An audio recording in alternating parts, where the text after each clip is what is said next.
Is this GoPro knockoff junk?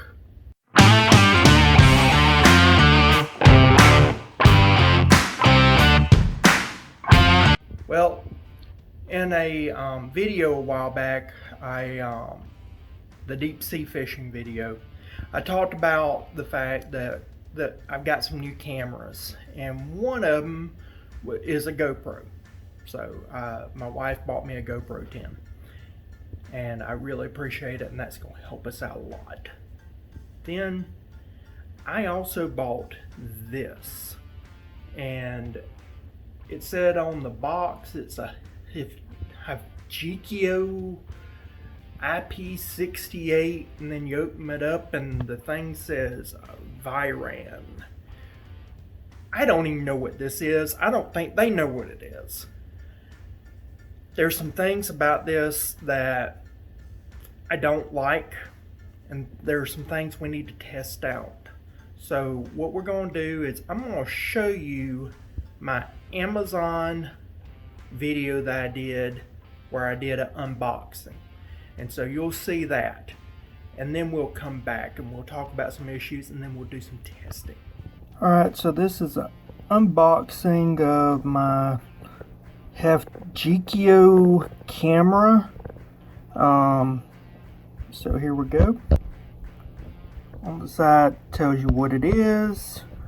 That's waterproof. Then it says IP68. I don't know if that's mall number or what, and it says all what's got going on. Comes in a really nice case, and here's all the equipment and everything with it unzipped. But I do want to mention, look where it says Viran, V-I-R-A-N on the camera. So it's not saying HAFGYKIO, it's saying Viran. This camera here is 2 inches. To put things in a size perspective, here is a lighter, a cheapo big lighter that I have, and the lighter is actually bigger than the camera, or longer than the camera is. On the side is a waterproof plug-in. This is what keeps it waterproof. Here's the inside where you put the micro SD card. It can hold 128 gigabytes, which is more than what my other camera has. But look, it has a micro SD. In this day and time, why couldn't you have a USB-C?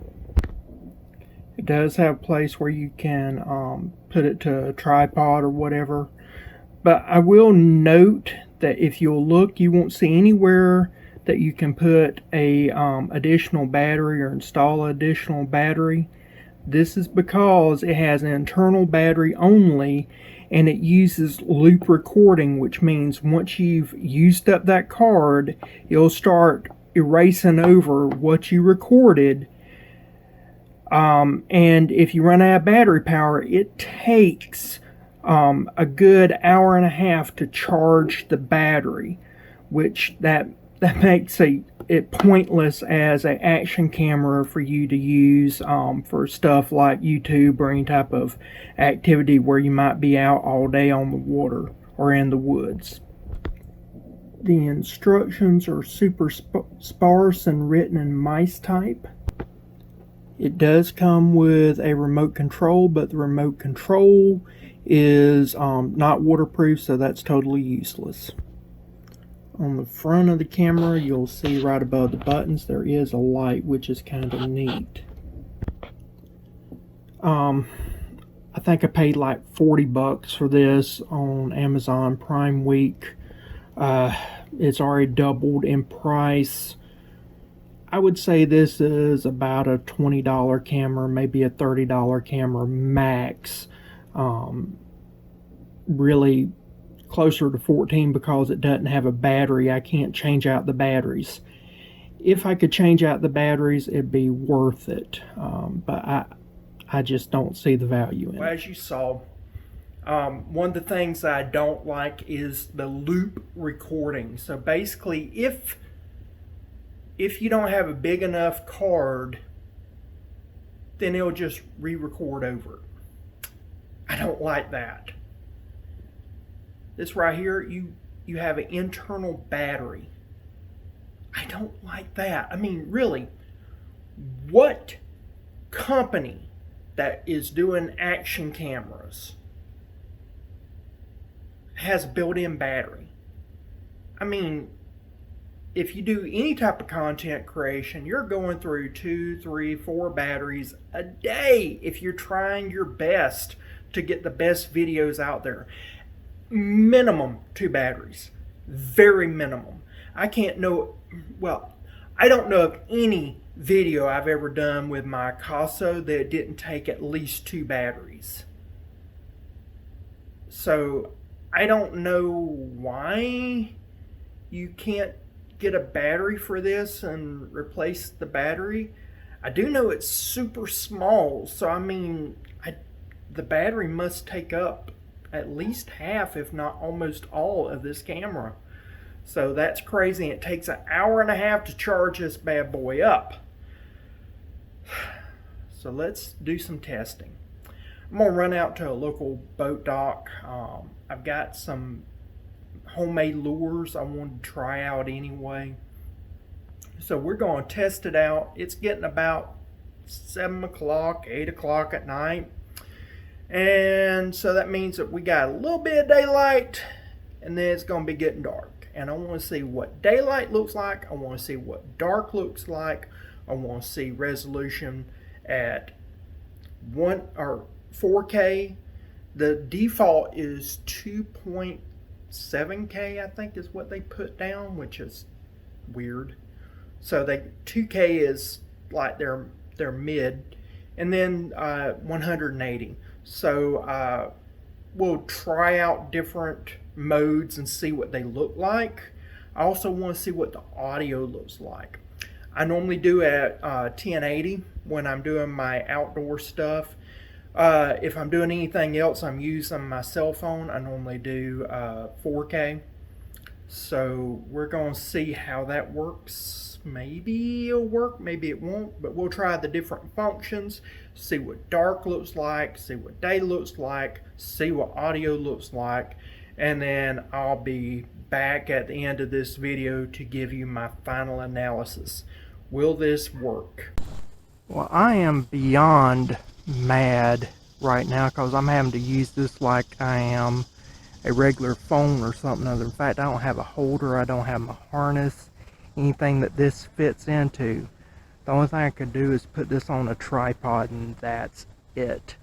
So I'm very upset with this phone, or with this camera.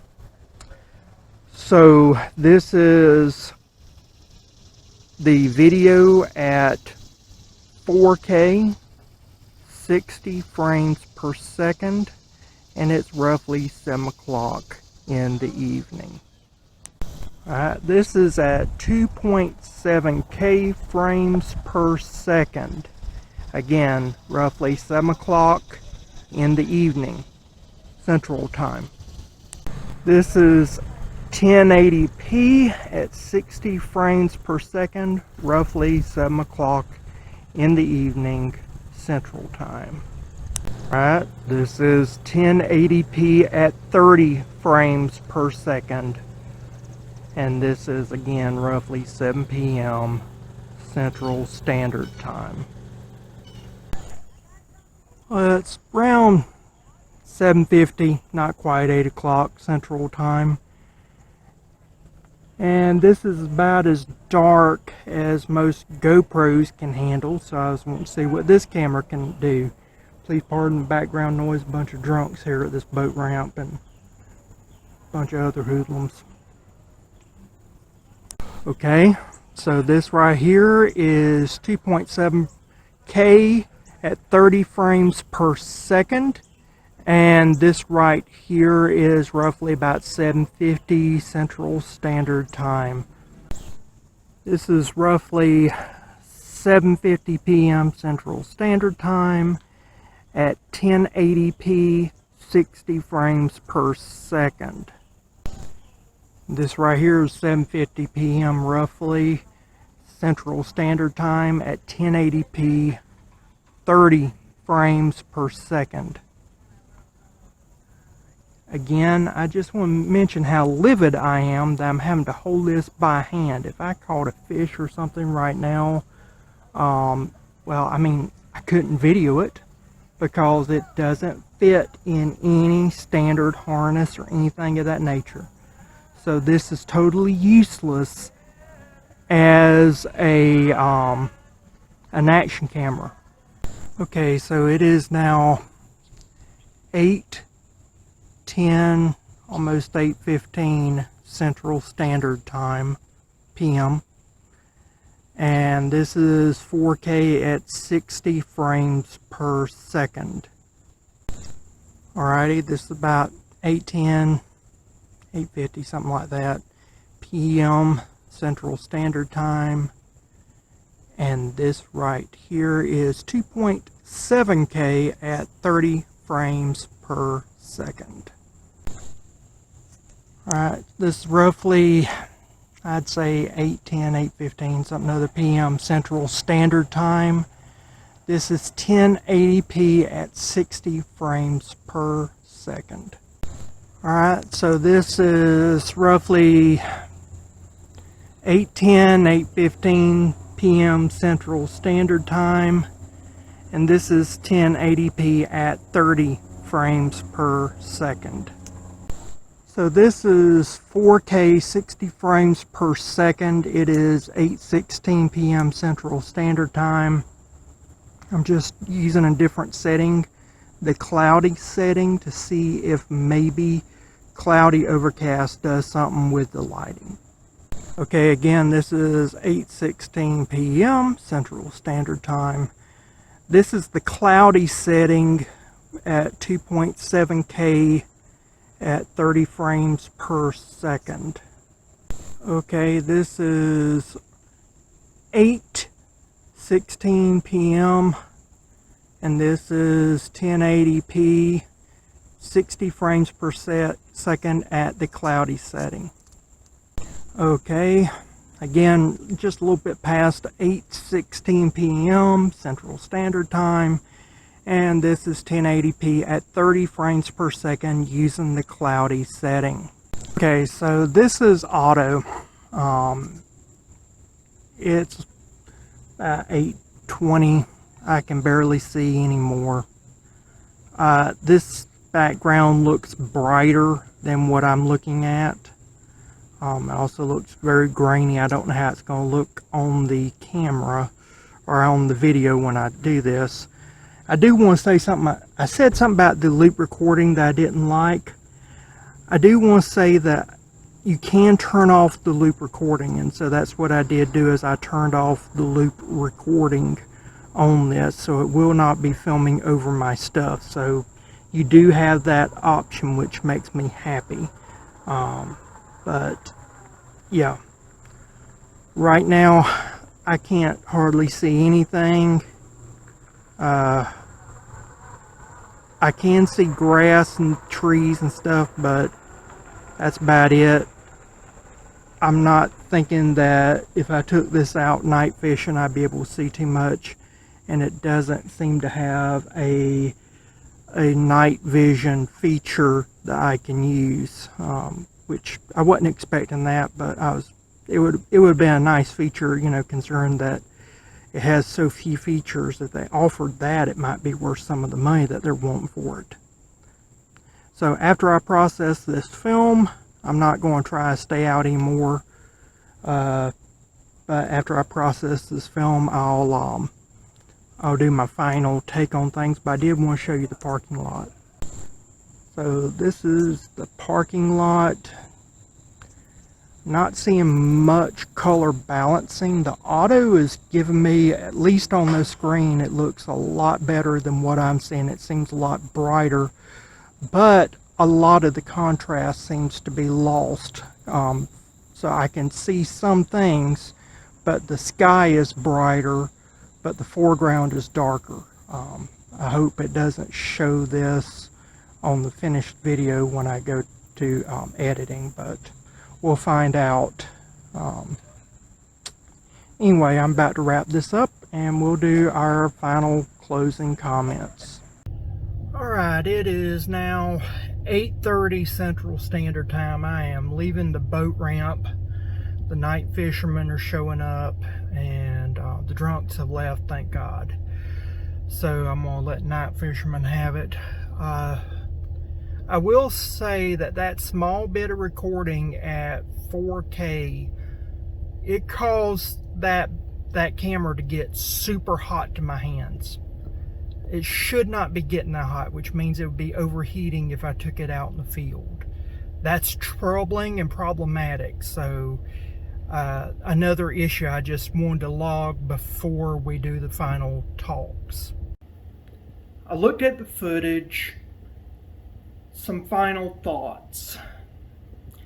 The 1080p at 60 frames per second was brighter than pretty much anything else.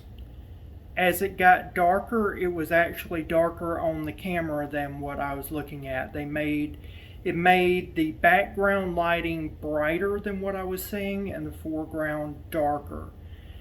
The color balancing, the white balancing, all that GoPro has and others, it just doesn't have. The sound, it was horrible. You can notice the sound. The image and the video quality is not crisp. It's grainy. I wouldn't say that was 4K video. I wouldn't say that the 1080p was 1080p. I'm just saying that the video is not at the resolution it should be at. This is a lower resolution that's somehow manipulated to seem bigger than what it is. The sound, again, that sound was horrible. The color balancing was off. Looking at the battery, an hour and a half to charge, you do not have spares. The minute you start filming for more than 10 minutes, all of a sudden it's getting too hot and about to overheat. That's not good. All the stuff that came with it is for something that goes into a case. I have no way to put on a harness, no way to hook it up to a bicycle, no way to hook it up to anything. So all that stuff that came with, it would be the equivalent of buying a brand new vehicle and getting a bunch of accessories, but the accessories only fit a Dodge and you guys Chevrolet. So basically it wouldn't fit. Or that the accessories were for a motorcycle and you bought a Chevrolet pickup truck. That is roughly the equivalent, best way I can put it, but basically the accessories that come with it are totally useless and you cannot use it. I was saying that this was about a $24 to $14 camera. At this point in time, I'm not willing to say that much. The being able to turn off the loop recording was nice. The date formatting is better than the AKASO. I like it better because it does the date stamp better. So the files, if you're not used to YouTube, a lot of these cameras, they do the files based off of the date and time that the image was taken, so that's how it's fit. I don't know what the name of this camera really is. I don't think the company selling it really knows what the name of it is. It's a piece of junk. It is a glorified piece of junk. On a scale of 1 to 10, 1 being the worst that I've ever seen in my life, 10 being the best I've ever seen, I'm giving this a 2. I mean, there are some merits to it. It is not the worst I've ever seen, but it is not a $14 camera. I was going to say maybe $14 to $24. It's not even a $14, $24 camera. Don't get this. I'll be returning it. Yeah, it's junk. So with that, please give this video a like if you like it. Comment down below if you've ever used this camera or something similar to it. Please share, especially if you know any content creators or people thinking about getting into YouTube. They need to know about this camera and not to use it. And if you hadn't subscribed already and you're watching this point, why not? Subscribe, it's free. With that, I'll see you again next time. Bye.